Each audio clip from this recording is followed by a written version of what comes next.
Hey HSM, Sarah here. Want to say hello to KB and Danielle. Hope you guys are all having a fun summer.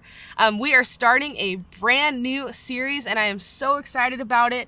It is called Best Life. And in the series, we're looking into some of the most exciting and iconic stories in the Bible to see how these people lived their best life by following God and ultimately how we can do the same. Week 1, we're looking at the iconic story of Jesus and Peter walking on water in the midst of a storm. And here's the deal. We all experienced a pretty crazy storm the last couple of years. Coming out of the pandemic, I definitely started experiencing more anxiety than what was normal for me. I had been trying to get my youth ministry and my students through COVID, and then I had a really tough experience with my family on the back end of 2021. As a result, I definitely started having more than just my average anxiety. I used to be kind of more a level, more feeling like stress, occasionally finding myself kind of clenching my jaw throughout the day, but then it turned more into like a tight chest or difficulty breathing. And on a few days, a difficulty to really do anything other than stay home.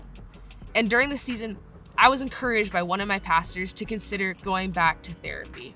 And after dragging my feet, not that I'm against therapy, but I was just feeling generally overwhelmed, and it was difficult to see the merit in jumping back into that hard work. But I eventually listened, and I remembered going to a session and talking about all of this with her. That day, we worked on some really practical takeaways for me to do on days when I was feeling particularly anxious. She taught me something called a grounding exercise that was really effective. Essentially, you slow down, you take time to focus on what you can see, what you can hear, what you can touch, what you can smell, and what you can taste. While focusing on these 5 senses, it grounds you by taking your mind off of what is currently making you anxious and helps you focus on intentionally changing your stress symptoms, i.e., slowing your breathing, unclenching your fists or jaw. And what's great about my therapist, she's a Christian therapist. So at the end, she would also ask me to finish with thinking about what I knew to be true about God. And this was and is the cherry on top to helping me navigate my anxious days.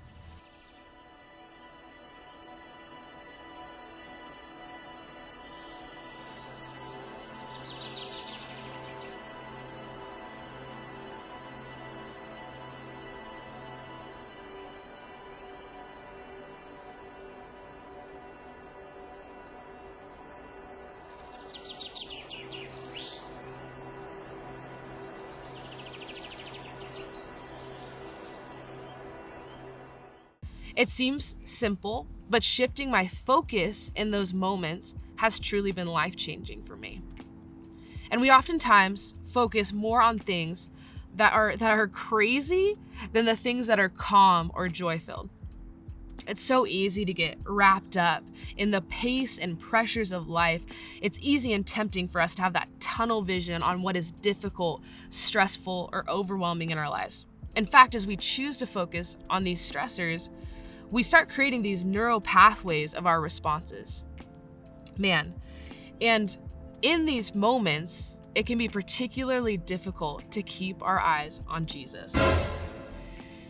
Now, there's this famous story in Matthew that talks about this difficulty, this tug of war we experience between remembering and trusting Jesus or becoming overwhelmed by the craziness around us.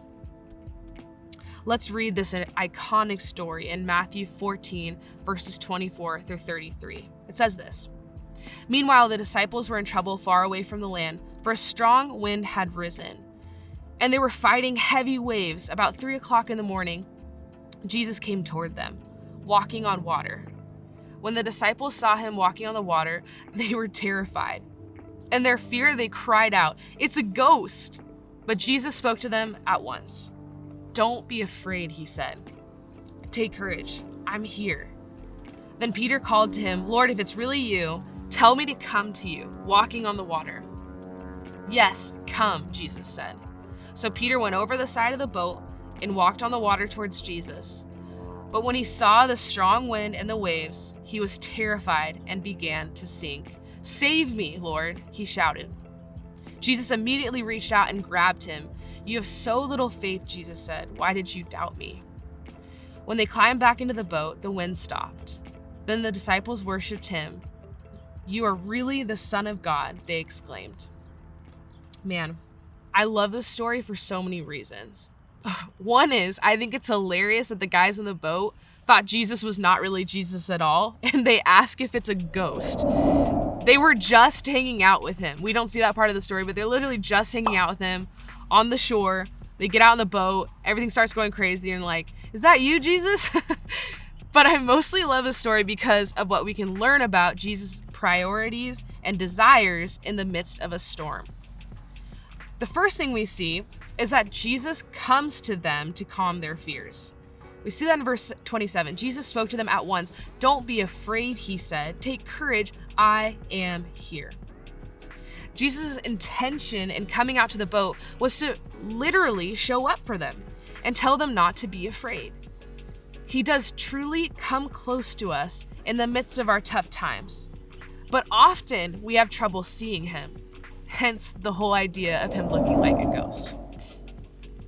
The second thing we see is Jesus invites them to be with him in the midst of the storm.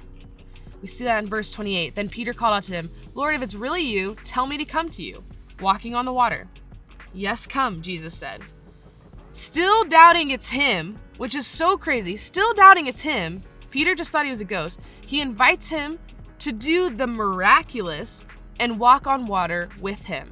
He invites Peter to see that the storm really isn't so bad and definitely isn't something that Jesus is not in control of. And then the third thing that I love about this story is that Jesus grabbed Peter when he was sinking. He grabbed Peter when he was sinking. Remember in verse 30, it says, when Peter saw the strong wind and the waves, he was terrified and began to sink. "Save me, Lord," he shouted. And in verse 31, Jesus immediately reaches out and grabs him. And he says, "You have so little faith. Why do you doubt me?" Jesus was 100% there, even when Peter was not 100% focused on him. What caused Peter to sink?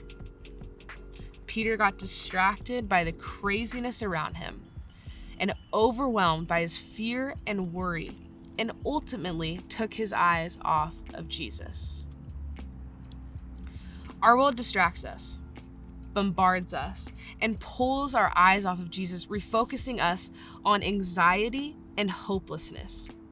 But let me tell you guys that you will avoid sinking by keeping your eyes on Jesus.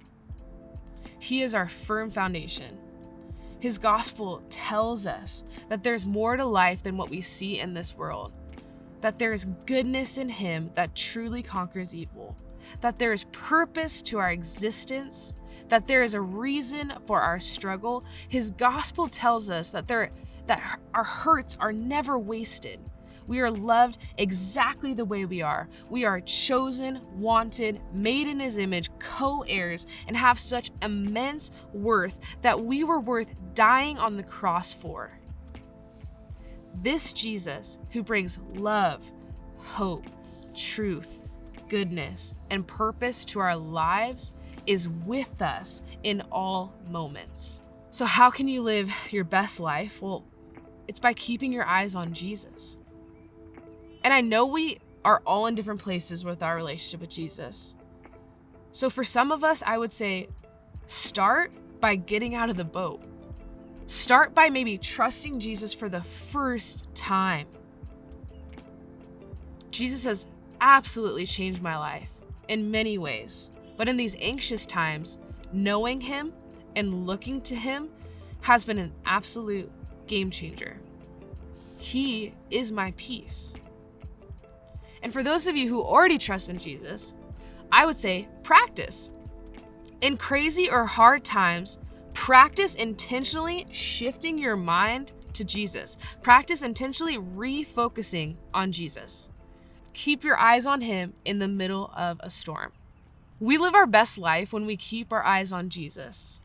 His love for us, his care for us, the hope he brings us, the firm foundation upon which we stand. Imagine if we were a community that intentionally retrained our focus. Imagine if we resisted the world's desire to suck us into mayhem and chaos, and instead we focus on our Jesus, who is our peace. Let's chat more about how we can do that in our groups.